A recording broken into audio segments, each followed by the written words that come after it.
দর্শক, না জানিয়ে গার্মেন্টস বন্ধের প্রতিবাদে কলকারখানার প্রতিষ্ঠান পরিদর্শক অধিদপ্তর উপপরিদর্শক কার্যালয়ে এখন আমরা যার মুখ থেকে শুনব জাতীয় শ্রমিক জোট নারী বিষয়ক সম্পাদক কেন্দ্রীয় কমিটি সুমা আক্তারের কাছ থেকে।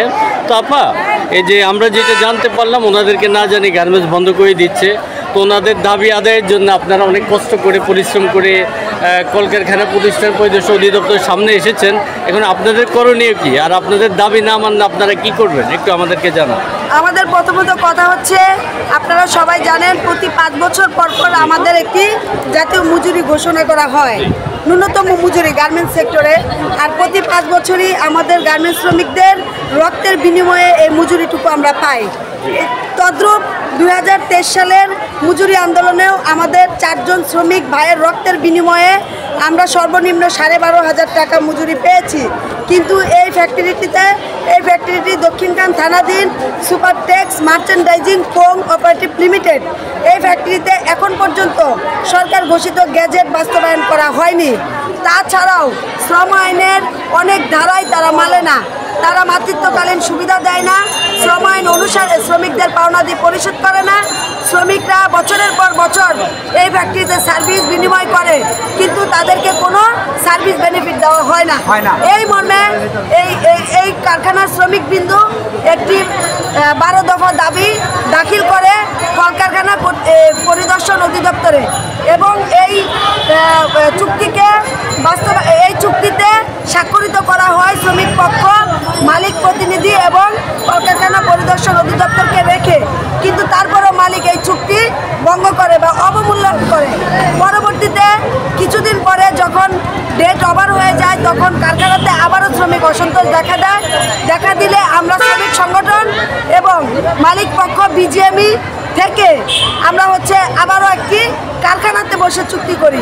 সেই চুক্তিকেও মালিক পক্ষ ভঙ্গ করে শ্রমিকদের কাছে 3 মাস সময় নেয়, 3 মাস সময় শেষ।